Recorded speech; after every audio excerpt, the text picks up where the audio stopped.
네, 안녕하세요. 뉴욕 월가에서 일하고 있는 월투가라고 합니다. 이번 영상이 제가 정말 오랫동안 생각해왔던 재무제표 읽는 법의 첫 번째 영상이에요. 제가 이 채널을 7월 초중순에 시작을 했는데 벌써 4달 반 정도가 지났어요. 항상 생각만 해오다가 이제서야 찍게 된 점 양해를 구하고요. 그만큼 정말 주식 초보분들에게는 너무나 중요한 영상들이기 때문에 정말 기대해 주시고 집중해서 봐주시면 좋을 것 같아요. 일단 재무제표가 무엇인가에 대해서 간단히 설명을 드리면 회사의 재무 상태를 정돈된 표로 보여주는, 나타내주는 게 재무제표고요. 그 안에는 크게 3가지가 있어요. 첫 번째가 손익계산서고요. 영어로는 income statement. 두 번째는 대차대조표, balance sheet. 그리고 세 번째는 현금흐름표, cash flow statement. 그리고 이 3가지가 다 연결이 되어 있어요. 그래서 이 3가지를 어느 정도 기본적으로 읽는 법을 아신다면 이제 여러분들 주식을 하실 때 여러분들이 보시는 회사의 재무 상태도 어느 정도 이해를 하실 수 있고, 한 단계 아니면 그 이상 더 많이 업그레이드 될 수 있는 그런 정보니까 집중해서 봐주시면 좋을 것 같아요. 첫 번째 영상은 제가 말씀드린 그 3가지 중에 첫 번째인 income statement, 손익계산서예요. 그리고 제가 아까 말씀을 안 드렸는데 재무제표는 영어로 financial statement라고 해요. 그래서 이 3가지가 그 financial statement의 하나씩이라고 보시면 되고요. 그래서 제가 슬라이드를 따로 준비했으니까 바로 한번 넘어가 보도록 하겠습니다. 지금 보이시는 게 제가 정말 간단하게 정리해 놓은 인컴 스테이트먼트 손익계산서예요. 여기 보시면 11가지 항목이 있는데 하나하나 간단하게 제가 설명을 드리고 나서 애플하고 엔비디아, 삼성전자의 손익계산서를 한번 같이 훑어보는 시간을 가져볼게요. 이 항목마다 무엇인지를 이해하는 게 굉장히 중요하거든요. 일단은 손익계산서가 무엇인가 개념을 먼저 말씀을 드려볼게요. 이 손익계산서는 회사의 손익계산서인데 일단 회사 생각을 하지 말고 우리 개인을 한번 생각을 해볼게요. 제가 여러분들에게 2019년도 연봉이 어떻게 되셨나요? 물어보면 답하실 수 있죠. 그게 어떻게 보면은 회사한테 매출이에요. 근데 그 연봉이 다 남아있지 않잖아요. 그죠? 거기서 세금도 내야 되고 여러분들 생활하시는데 음식비, 렌트비 뭐 이런 거 막 다 들어가잖아요. 그런 걸 다 제외하고 남는 게 무엇인가, 그리고 그거를 이제 주식수로 나눈 게 EPS죠. 그래서 이런 것들을 보여주는 게 손익계산서예요. 그래서 보통 분기별로도 보여주고요. 지금 제가 보여드린 건 연도별이죠. 2018년도 한 해 매출부터 해서 단기 순익 남은 게 무엇인가, 비용들은 뭐가 있나, 2019년도는 어떤가, 이런 걸 보여주는 게 손익계산서다. 그래서 여러분들도 여러분들이 버는 돈 또 쓰는 비용은 이렇게 손익계산서로 그릴 수가 있다 라는 걸 말씀을 드리고 싶어요. 제일 먼저 맨 위에 있는 건 매출이죠. 그래서 하나하나 설명을 드려볼게요. 매출은 영어로 revenue 아니면 sales라고도 불러요. 이 2가지가 사실 정의상으로는 살짝 다른데 그냥 똑같다고 보셔도 무관할 것 같고요. 그럼 이 매출이라는 거는 어떻게 생각하면 되냐, 일단은 회사가 매출을 창출하려면 서비스를 팔거나 제품을 만들어서 팔겠죠. 그리고 그게 매출로 잡히려면 결과적으로 몇 개를 팔고 개당 얼마를 팔아서 price 곱하기 볼륨, 가격 곱하기 수량을 한 게 매출인 거죠. 예를 들어서 도미노 피자 같은 경우는 피자를 팔잖아요. 그럼 한 해에 몇 판을 팔았을까요? 그 수량이 있겠죠. 그리고 가격이, 평균 단가가 얼마고, 그 2가지를 곱한 게 매출이다. 이렇게 생각을 하시면 쉬울 것 같아요. 두 번째, 매출 바로 밑에 나오는 게 이제 원가인데 이거에 대해서 말씀을 드려볼게요. 영어로는 COGS, 풀어서 말하면 Cost of Goods Sold인데 보통 줄여서 COGS라고 불러요. 발음을 잘못하면 좀 이상한 단어로 들릴 수 있으니까 조심하시고요. 그럼 이 원가에는 어떤 것들이 들어갈까요? 일단 원가라고 하면은 뭔지 아시겠죠? 그 제품이나 서비스를 만드는데 직접적으로 드는 비용이 다 거기에 들어간다고 보시면 돼요. 예를 들어서 음식점이라면은 여러분들이 피자를 시켰어요. 피자를 만드는데 밀가루부터 해서 토핑 엄청 많이 들어가고 그 재료값이 다 이 Cost of Goods Sold에 포함이 된다고 보시면 되고요. 또 그 음식을 만드시는 셰프분들, 그런 분들의 급여도 여기 포함될 수도 있고요. 만약에 기계를 만드는 회사라면은 그 기계를 만들고 생산하는 공장이 있을 거 아니에요. 그 공장을 운영하고 돌리는 비용들, 전기세부터 해서 공장 털을 빌리는 리스비부터 해서 거기 일하는 직원비, 이런 게 다 Cost of Goods Sold의 원가에 포함이 된다고 보시면 됩니다. 그리고 더 나아가서 감가상각비, 그게 영어로는 depreciation 아니면 amortization인데 유형자산, 무형자산의 감가상각비도 여기에 포함될 수 있다라고 보시면 될 것 같아요. 세 번째로는 gross profit인데 한국말로는 매출 총이익이에요. 이거는 개념이 굉장히 간단합니다. 매출에서 원가를 뺀 게 gross profit이에요. 물론 여기서 멈춘다면은 이 매출 총이익이 회사의 모든 이익이 되겠지만 여기서 멈출 수가 없죠. 왜냐면은 회사가 어떤 제품을 만들고 팔아야 되잖아요. 팔려면 판매 비용, 마케팅 비용도 들어가야 되고 그 제품을 개발을 계속해야지 도태가 안 될 거 아니에요. 그래서 개발비, 판매 비용 이런 것들이 들어야 매출이 미래에 계속 성장할 수 있다. 그래서 이 밑에도 더 많은 비용들이 있어요. 그래서 그것들도 말씀을 드려볼게요. 네 번째 보통 나오는 비용은 R&D expense, 개발 비용이에요. 이거에 대해서 간단히 말씀드리면 이 R&D에 돈을 많이 들이는 산업들이 있어요. 뭐가 있을까요? 생각을 한번 해보세요. 대표적인 게 제약회사, 바이오주들이죠. 약을 만드는데 정말 많은 돈이 들어갑니다. 평균적으로 약 하나 개발하는데 100 million 이상이 들어요. 한국 돈으로 하면 그게 얼마죠? 1000억인가요? 1000억이 넘게 들어가기 때문에 제약주나 바이오주들의 인컴 스테이트먼트를 보면은 R&D가 굉장히 큰 부분을 차지를 해요. 제약회사 같은 경우는 이 안에 어떤 것들이 들어갈까요? 뭐 임상실험할 때 드는 비용이 다 여기 들어가겠죠? 그리고 임상실험은 실제 사람을 가지고 실험을 하는 건데 그 전에 동물을 가지고 보통 쥐죠? 실험쥐를 가지고 실험을 하는 preclinical trials 단계가 있어요. 그 쥐를 사는 비용도 다 여기에 들어간다고 보시면 됩니다. 제약주 말고도 테크 회사도 개발하는데 굉장히 많은 돈이 들어가겠죠? 엔지니어들 급여도 다 여기에 들어갈 수가 있고요. 음식점 같은 경우는 물론 음식 개발할 때 비용이 들어가겠지만 웬만하면은 그 비용이 크지는 않아요. 그래서 산업마다 이 R&D가 따로 있는 것도 있고 없는 것도 있다. 이렇게 생각하시면 될 것 같아요. 이제 다섯 번째가 SG&A expense인데 한국말로는 판매 관리비예요. 이것도 굉장히 중요한 비용이거든요.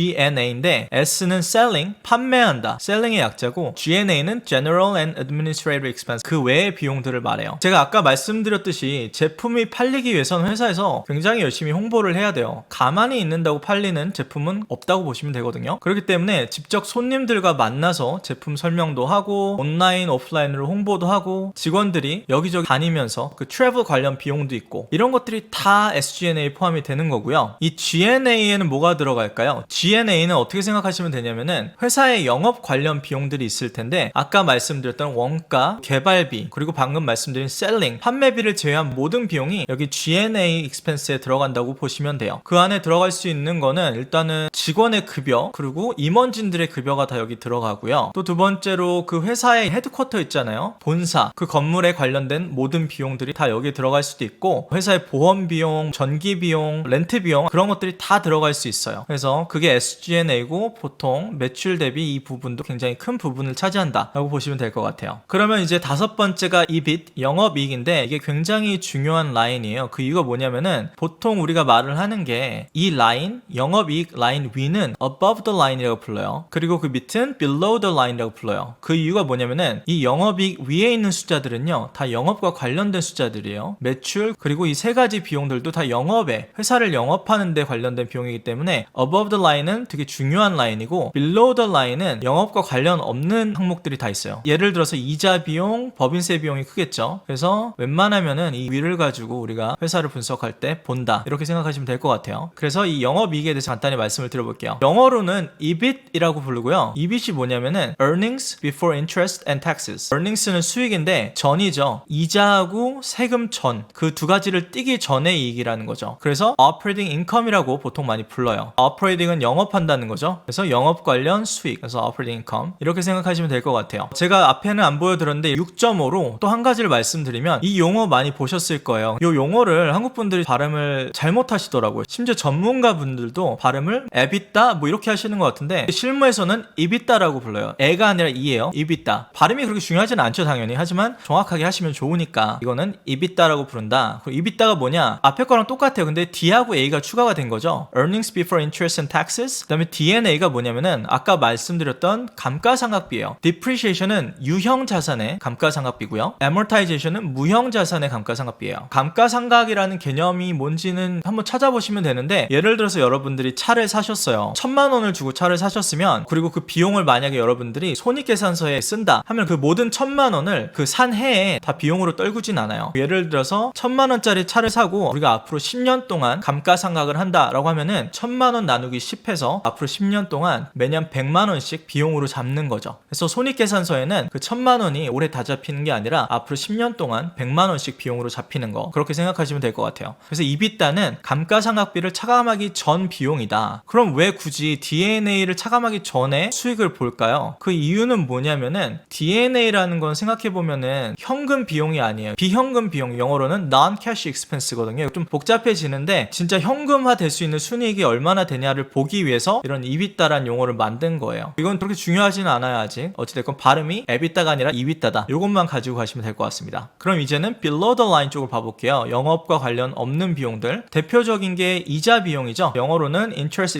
expense인데 회사를 운영할 때 자금이 필요하잖아요. 돈이 필요한데 그거를 끌어들이는 방법이 세 가지가 있어요. 첫 번째는 빚을 내서 캐시를 받는 경우가 있고, 두 번째는 주식을 발행하는 경우, 세 번째는 회사가 운영을 해서 돈을 버는 거죠. 그 돈으로 또 회사를 운영하는 데 쓰는 거죠. 회사가 빚을 냈다면 그거에 관련된 비용이 이 interest expense고요. 만약 그 회사가 현금을 많이 가지고 있으면 또 현금으로 또 돈을 벌 수가 있잖아요. 그래서 그거와 관련된 이자 수익이 interest income이다 라고 보시면 되고요. 보통은 net interest expense로 써요. 이 두 가지를 이렇게 합산해서 이자 비용 마이너스 이자 수익, net이라는 거는 퉁 쳤다는 거거든요. 그래서 보통 여러분들이 손익계산서를 보실 때는 net interest expense라고 나와 있으니까 그거는 이자 수익과 이자 비용을 둘 다 포함한다 라고 보시면 될 것 같아요. 근데 웬만한 회사들은 거의 다 이자 비용이 커요. 제가 전에 말씀드렸던 뭐 Intuitive Surgical, 그런 좋은 회사들은 빚이 없어요. 그냥 현금만 엄청 쌓이는 거죠. 그래서 그 회사의 손익계산서를 보면 이자 수익만 있는 걸 보실 수 있을 거예요. 이자 비용 아래 보통 other expense 혹은 income이라고 그 외 비영업 비용 혹은 income 이렇게 따로 포함을 해요. 그래서 이것도 있다라는 걸 보시면 되는데, 이자 관련 비용을 제외한 모든 비영업 비용이 여기에 들어간다 라고 보시면 될 것 같아요. 여덟 번째는 taxes, 법인세인데 이건 너무 쉽죠. 요거는 따로 말씀을 안 드릴게요. 그리고 아홉 번째는 net income, 단기 순이익인데 이거에 대해서 또 말씀을 드릴게요. net income이 어떻게 보면은 매출부터 지금 쭉 왔잖아요. 원가도 차감하고 개발 비용 차감하고 판매 관리비 차감하고 그 다음에 비영업 비용, 그거 다 차감하고 나서 남은 게 단기 순이익이죠. net income. 이것도 어떻게 보면 그런 의미에서 굉장히 중요한 숫자다라고 보시면 되고요. 제가 지난 영상들에서 PER에 관련돼서 굉장히 많은 말씀을 드렸잖아요. PER이 price to earnings인데 거기서 earnings가 이 EPS를 말하는 거고요. 그리고 이 EPS는 단기 순이익 net income을 주식수로 나눈 거예요. 그렇기 때문에 PER을 계산하려면 우리는 이 net income을 주식수로 나눈 거다. 그리고 그걸 사용한 거다라고 보시면 될 것 같아요. 열 번째가 주식수 diluted shares outstanding인데 이거에 대해서 따로 설명을 드려볼게요. 일단은 손익계산서 인컴 스테이트먼트를 보시면 보통 두 가지의 주식수가 있어요. 첫 번째가 밑에 보이는 basic shares outstanding이고요. 두 번째가 diluted shares outstanding이에요. 일단 shares는 주식이고 outstanding은 발행된, 그래서 발행된 주식수를 말하는 건데, 그럼 이 두 개의 차이가 뭘까요? 일단 답을 말씀을 드리면 여러분들이 EPS를 계산할 때 사용해야 되는 거는 이 basic이 아니라 diluted shares outstanding, DSO라고 불러요. 요거를 사용을 하셔야 돼요. 이게 뭐냐면은 회사가 직원들을 위해서 다양한 스탁 옵션들을 제공을 하잖아요. 근데 그 스탁 옵션들은 말 그대로 옵션이에요. 아직 발행된 주식이 아니라 어떤 조건이 맞춰졌을 때만 그 주식이 발행이 되는 거죠. 그럼 발행이 될 수 있는 주식들이 있을 텐데 그 중에서 발행이 될 가능성이 높은 것들만 모아서 이 주식수에 다 포함을 시켜버린 거예요. 그리고 베이식은 그거를 완전 제외한 거고요. 그렇기 때문에 diluted shares가 basic shares보다 더 많아요. 그리고 이게 어떻게 보면 더 정확한 주식수다. 그래서 우리는 EPS를 계산할 때 아까 말씀드린 그 단기 순이익 net income을 이 diluted shares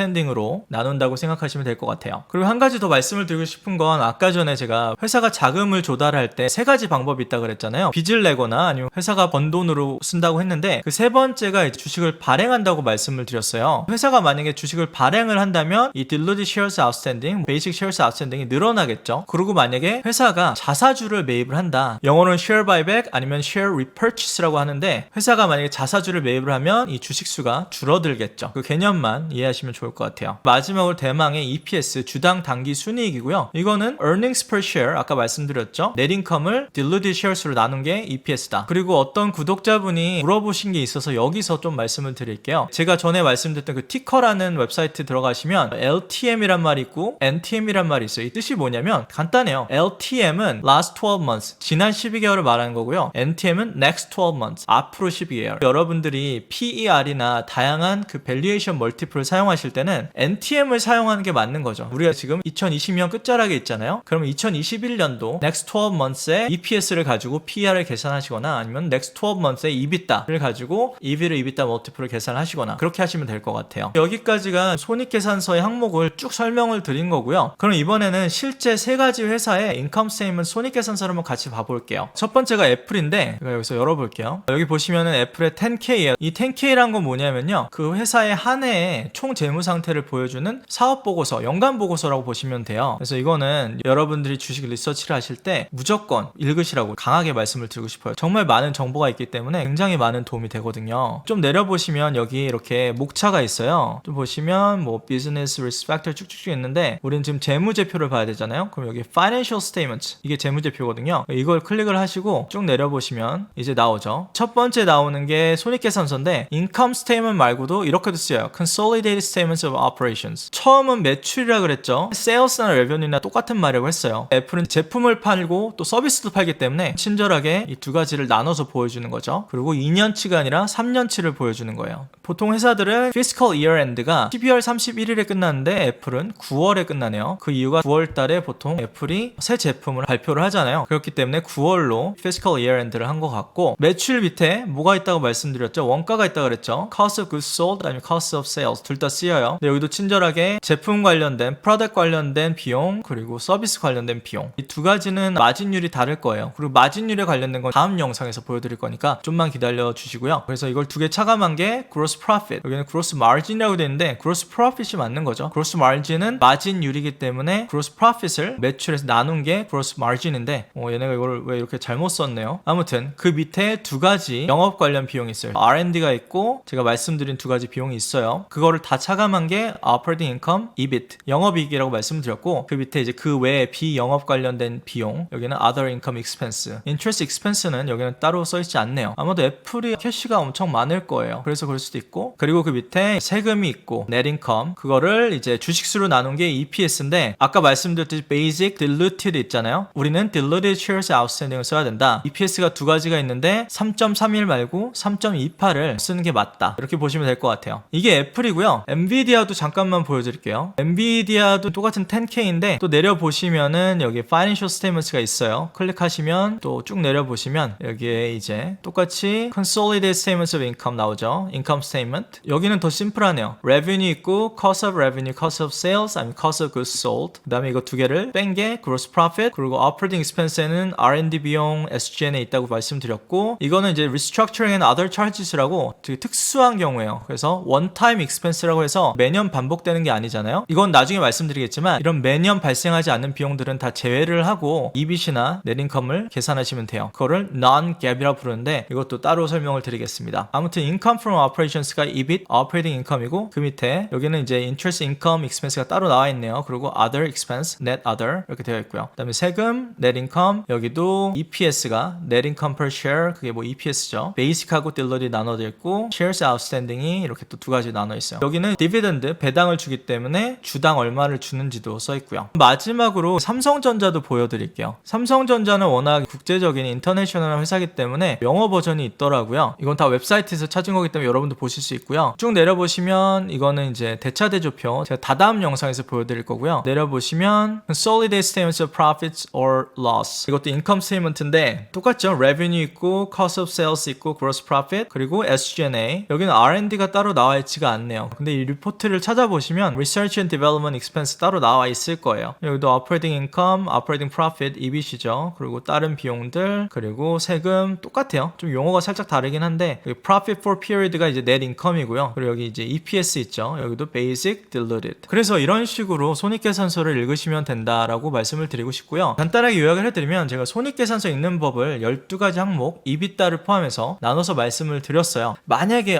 이 부분이 이해가 안 된다, 그런 점들이 있으시면 댓글로 남겨주시면 제가 또 설명을 더 해드릴게요. 그래서 이 영상이 어떻게 보면 재무제표 읽는 법의 첫 번째 영상이었고, 다음 영상은 손익계산서의 파트 2예요. 파트 2에는 마진율과 성장률이 손익계산서를 읽을 때 굉장히 중요하거든요. 그래서 그거에 대한 개념 설명과 또 여러분들에게 도움이 될 만한 내용들을 간단하게 설명을 드려볼게요. 마지막으로 구독과 좋아요 눌러주시면 감사드리겠습니다. 그럼 다음 영상에서 뵐게요.